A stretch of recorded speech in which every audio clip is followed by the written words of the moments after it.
Welcome to Oot in a Boot with David L. Gordon. This week's interview is with David Ellis, and this was recorded at the Salt Spring Library. Well, hello everybody, and welcome to the show. I have a very special interview today with David Ellis, the roving bookseller, who's come to the Salt Spring Library with a bunch of, well, there's a bunch of books here, stuff that I've never seen before, and pictures of Salt Spring Island. So we're going to talk about this a little bit. David, how you doing? Oh, pretty great. Having a great time on these beautiful islands. Yeah, it's a little bit quiet over here, and I noticed that you've got things set up at the Salt Spring Library, waiting for people to come.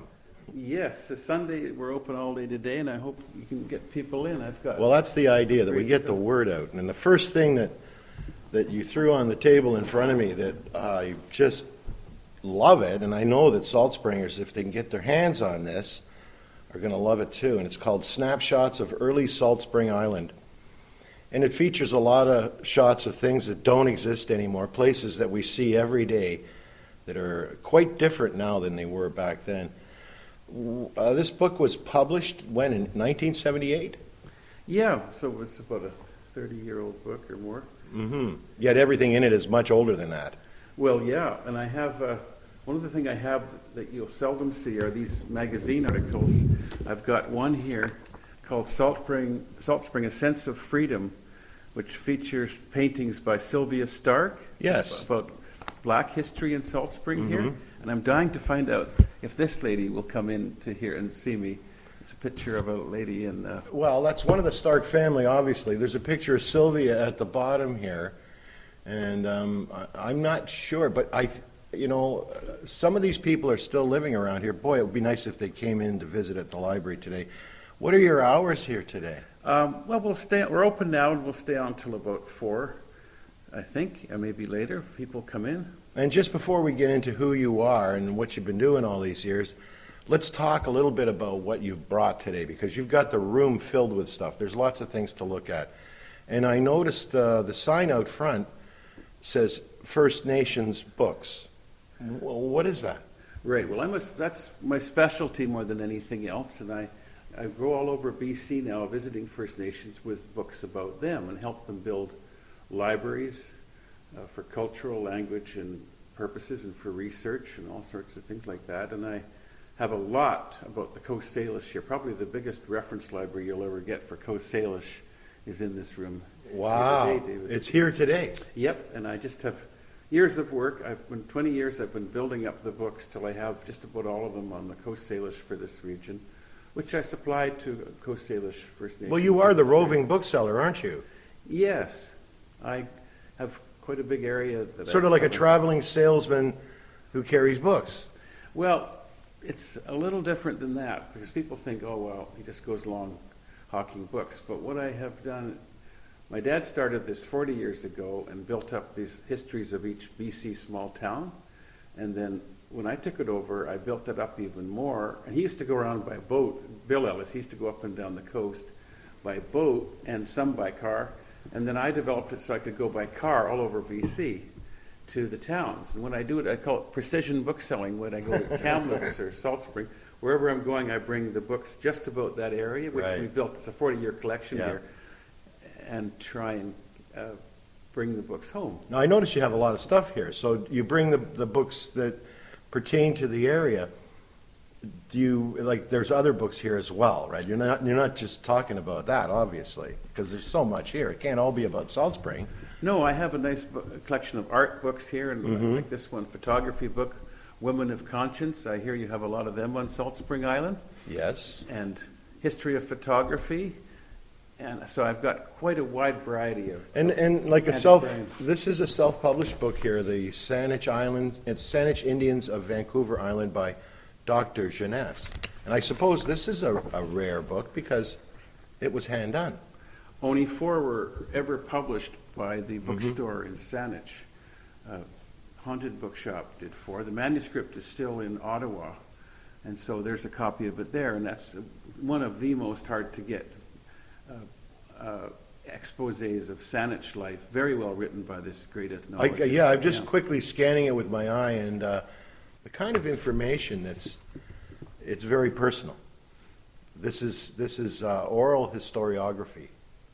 This is not just some professor telling you about dates and facts and figures. This is people's personal stories. The depth of it, yeah. If I can find that stuff, I will. I have Chris Arnett's 2 books here, of course, and they're really great. Or the one that he revived out of nowhere. What were those books called again? Oh, I forgot what the names they are, but one is about the war here, and the other one is a collection of material which he obtained from a former newspaper writer. Mm-hmm. You just have the book over there, got everything in it.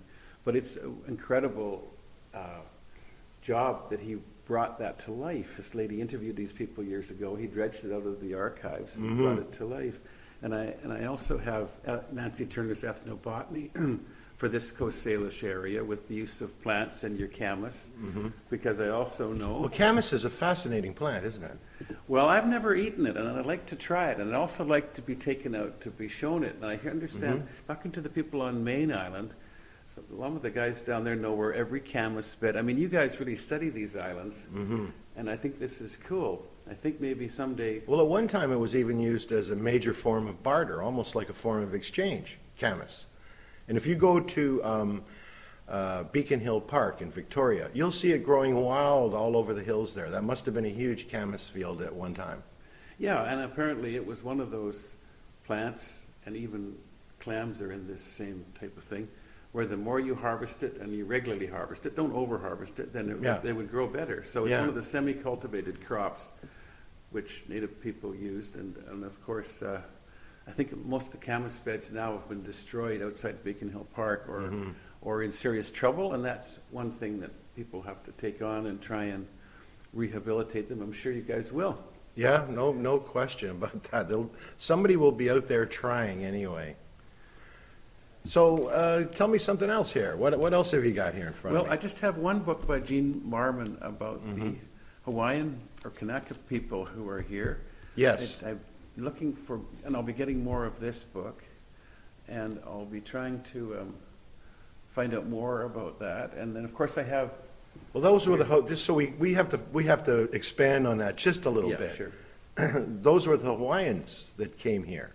Right, the Hudson's Bay Company had in their employ a lot of people, French Canadians, of course, and Hawaiians, and they ended up here very early on in the history of the islands, if I understand it.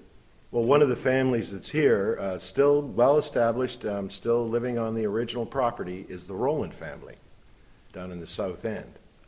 Well, we can bring him in. Well, you know, I think that'd be really cool. He'd love to see this stuff, my buddy Dave Roland. So I'm going to mention this to him.